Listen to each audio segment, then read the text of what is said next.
Please, Peter. Yeah, thank you. Okay, so welcome to my presentation, which talks about the so-called Field Level Communications Initiative. A few words about myself. I joined OPC Foundation in April this year. I have a long-time background on real-time communication systems, automation, also standardization.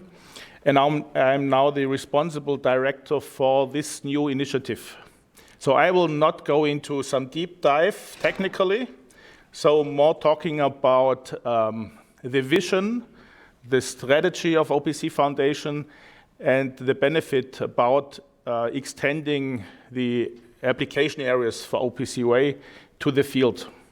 So I try to finish in 20 minutes, but I think I have 28 slides, so we have to see how this works out.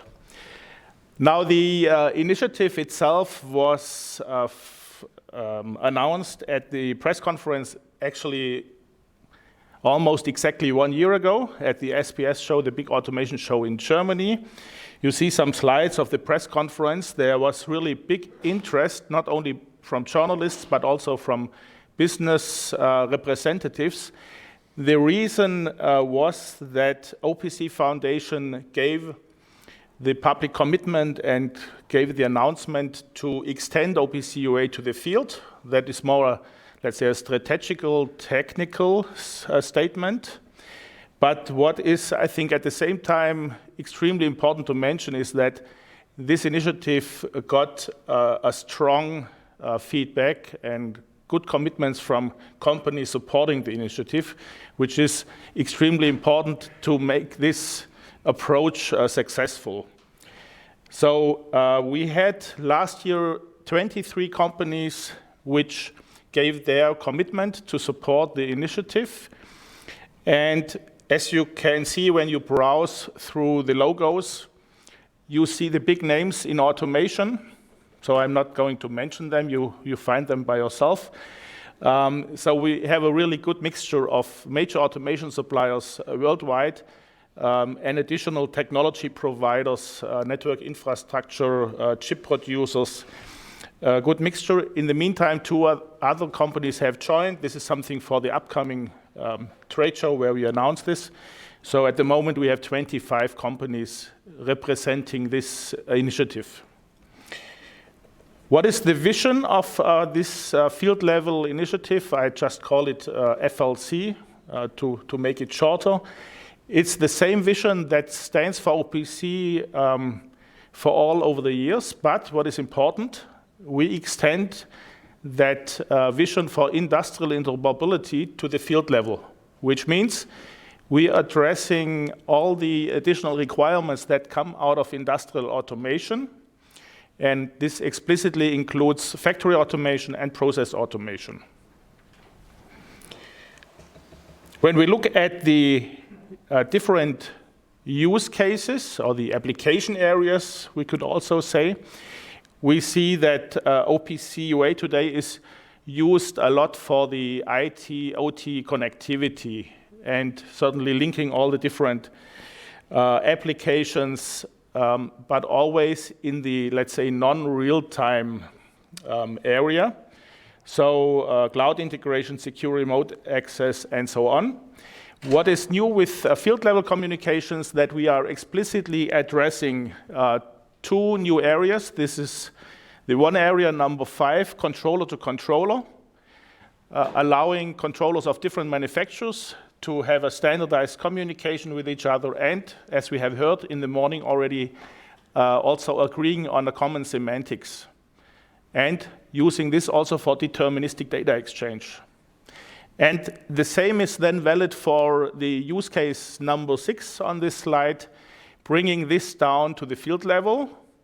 That means connecting also all the periphery you have inside a machine or in a machining system, where you for sure need the deterministic communication, but you even need more, as we see later, because we have also to address, for example, motion aspects or safety aspects. So field level communications is about covering 5 and 6. In addition, we prepare for future integration of other technologies, especially to mention 5G that we already heard in the morning. So we prepare that also FLC can smoothly, let's say, migrate to support, in addition, 5G in future. The formula to make FLC a success is, on the one hand side, to use the existing OPC UA as you know it today, so not changing that, just extending where we have additional requirements. So we use all the information models, the semantics, the security, IT connectivity, and then combine this with the standards that come out of IEEE. And as we have heard in the presentation before, that industrial profile for TSN for industrial automation, the IEC IEEE 6802. I explain in a second why this is so important for us. And by combining this, we make OPC UA real-time. And what we need to make it overall, let's say, a success is include all the expertise, the know-how of the supporting automation vendors that have 10, 20, maybe even 30 years experience with networks, industrial communication, and all the requirements out of automation. Now, TSN is important to achieve that deterministic behavior. That's what we already heard. Why that profile 6802 is so important, it's because, and we also heard that term before, the converged traffic. This is important because it allows us to use one common network infrastructure in future, not only to transport OPC UA, that's what we cover in the FLC initiative, but also share the network with existing other protocols that we today now name brownfield, like a Profinet or CC Link or Ethernet IP. And by sharing the network, we allow a smooth migration from today's technologies, hopefully in future, to go consistently, jointly with OPC UA TSN. And then this would actually lead to that harmonization that we want to have, going away from these different ecosystems that are very much related to single suppliers in the market, but sharing one big ecosystem that we jointly support. Now, what are the work items for our initiative? As I said, we are relying on existing technologies of OPC Foundation. This is what you see here in the dark blue boxes. But first of all, we have to look, when we look at the field devices, what is our architecture? What do we need? What components? What is actually missing? And this has to be agreed between all that stakeholders that are actively driving this. So one of the important tasks is, first of all, to define a so-called base device facet. This is like a base device model, which is shared by all the different field devices, independent of their type. So there you include the state machine, the diagnostics information, connection establishment, for example. Then we have to deal with offline configuration. So what needs to be described for a certain device in order to be able to integrate this, and before commissioning or installation, also simulating this.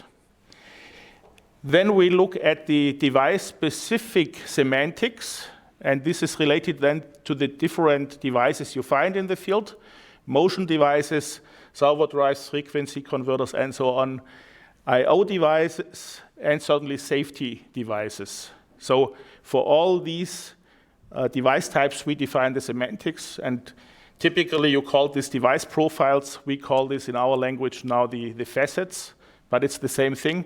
It's about standardizing semantics. Now, what is important, what we create here on top is then linked to the communication, and that's where the communication facet comes into play. And this communication facet is then using client-server mechanisms, in addition PubSub mechanisms, especially for the process data exchange, and therefore closely links to the mapping via PubSub, either over UDP, that's the discussion we had before, so there is a mapping over UDP. At the same time, we have a direct mapping directed to layer 2 TSN to make it more efficient. And then we certainly make use of all that nice features of the TSN standard and of IEEE to transport data. And I mentioned also 5G here. We look at that the mapping is also working with 5G, either because it's encapsulated by TSN, this is one approach, or because we do a direct mapping to 5G. If reasonable, this is under evaluation. And finally, we certainly have to look at conformance testing to make sure these field devices achieve a high quality with regard to interoperability, that they are compliant to our specifications. From the organizational point of view, I think this is also interesting because that makes clear how this works inside OPC Foundation. You see that there is a so-called FLC Initiative Steering Committee. This is where you find the representatives of these 25 companies I was just showing you, the companies driving this, bringing in resources and also budget.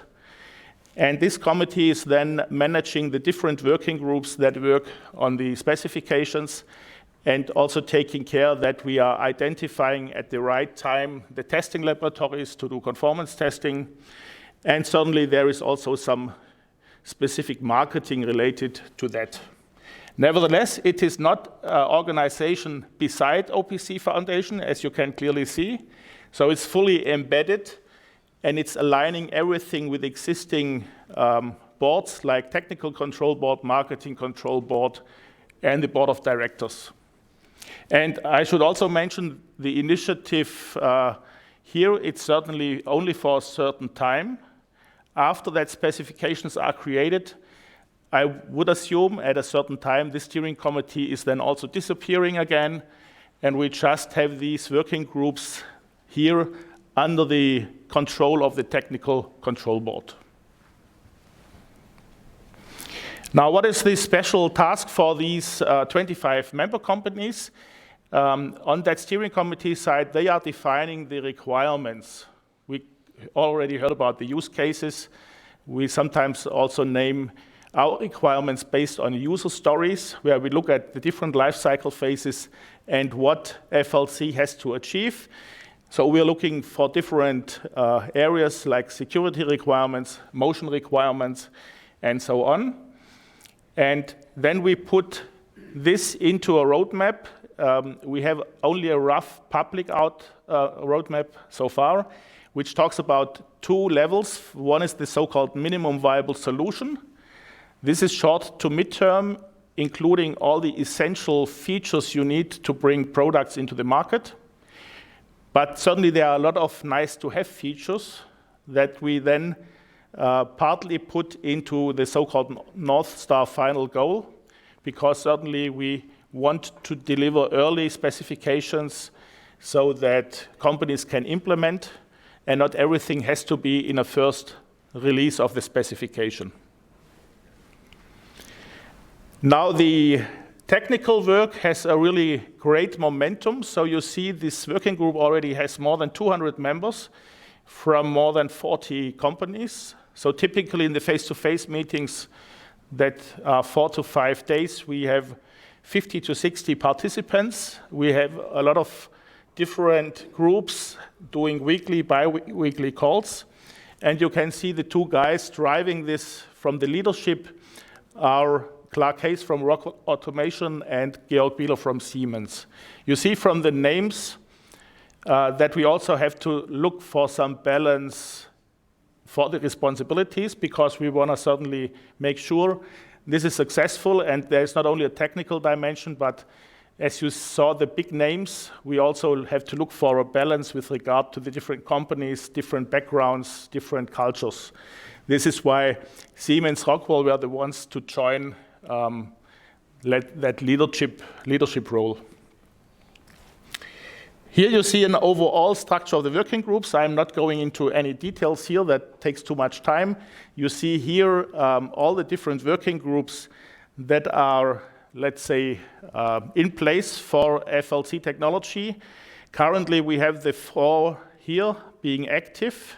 So architecture, base device facet, communication facet, offline configuration, in addition, safety. And I/O facet, motion facet will then follow at a certain time. But some of these use cases are more related to the North Star, so we concentrate more on the essential pieces at the beginning. The concrete outcome already relates to some parts of FLC, actually originating earlier. One is the PubSub prototyping, also in combination with TSN, and also results already done for the safety facet. As you have heard in the presentation of Wolfgang before, there is already a release candidate for a safety spec that we will apply for FLC. And I have a few slides to just shortly report on these first, let's say, relevant results. One is about the OPC UA Safety, which is, as I said, release candidate. It was actually started some time ago, mainly to cover safety for controller to controller. But certainly when we look at FLC, it is clear that safety has also to go down to the field devices. So we're looking for a common harmonized protocol that takes over certainly controller to controller as well as controller to device. The whole concept is based, like is usual, on that black channel principle. That means all the yellow boxes are safety relevant. And then we have the black channel approach with these dark gray boxes. And this is just, let's say, a black channel, so used for transporting the data. But changes in this part is not safety critical or safety relevant. That means the spec that we have now as a release candidate covers that safety over OPC with a mapping to client server. But this mapping then certainly has also to include PubSub in future, because we move down to the field devices where we need a higher efficiency. So this version of the first version of the spec is under review, and the future work is related to mapping on PubSub, the standardized parameterization for field devices, and we have started also working on test specification to make sure these safety devices can be then also be certified. The other concrete result is related to PubSub TSN. As you have seen, we are looking for the mapping from the communication facet over PubSub and different options for the transport. So when we look at the overall framework of OPC, you see on the right-hand side that PubSub mechanisms, where you have different protocol bindings. And this again relates to what we saw before. So we will have a binding over UDP on Ethernet, but we will also have a direct mapping from the UADP on top of layer 2 TSN, which we need for the high performance communication becoming more efficient and supporting cycle times down to a few microseconds. Because if you use UDP, you have a longer overhead, and that makes it then difficult to reach that small cycle times. And the approach is, I think you mentioned it in your presentation also, important is we are working on that quality of service modeling, which is a generic modeling where we define all the application requirements like cycle times, latency, bandwidth requirements, but this is completely independent from the final mapping and binding, whether it goes over Ethernet, whether it goes over Ethernet TSN, or whether it goes in finally also over 5G. So this is the generic part that will allow us to easily adapt to whatever comes up in future. But certainly by selecting the right mapping, you would only achieve a certain performance that you need for your applications. The status on this is that there is a working draft for prototyping available. Prototyping already started. And the group that deals with that prototyping has now a strong relationship to our working groups in FLC to make sure this fits together. And for some of the substandards of TSN that are not yet finished, we also sometimes have to do working assumptions, because we don't want to wait until these standards are ready. That would sometimes mean waiting another maybe 1, 2, 3 years. That's why we do an educated guess to understand what will come out in order not to slow down our project.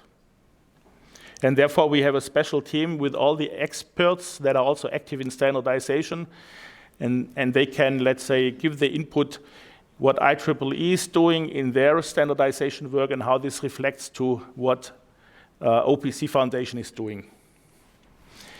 A few words before I come to the end about what is now the benefit of applying OPC UA to the field. I like this more abstract picture because it helps a little bit to understand what will be different when we use OPC UA also for real-time down to the field level. You see all these different interactions between the abstract devices. We have a controller, we have a field device, and we have compute functions. This is a edge controller or even a cloud, whatever it is. And you see that with the approach of using OPC UA, we have, let's say, all these interactions covered by a standardized protocol and by a well-defined semantics. So we cover controller to controller, controller to device, device to device, and both type of devices also linked to compute, and this also bidirectional or bidirectional. If you would look at the same picture for existing technologies, you would understand that today we have here a selection of maybe 10, 15 different protocols that are not compatible. They cannot even coexist in a network. For controller to controller, it's also not one standardized standard that you can use. OPC UA is well established here, but this link here is totally missing. So if you want to get data out of device, you always have to go either via the controller, or you have to set up a different connection to the device. But by going with OPC UA, this all becomes, let's say, homogeneous, standardized, and you are then very flexible also whether you want to put a certain feature or function into a field device, into a controller, or even move it up to a edge cloud, for example. So that provides us a lot of flexibility, and we really want to come away from these different ecosystems and different protocols, which will take some time, certainly. But I think it is a really good approach, a promising approach. Now, finally, I have the representatives of the steering committee. That's a picture taken last press conference 1 year ago. Further information you find on the web, a little bit also in the brochure, and certainly feel free to contact me in case you need additional information. Thank you very much.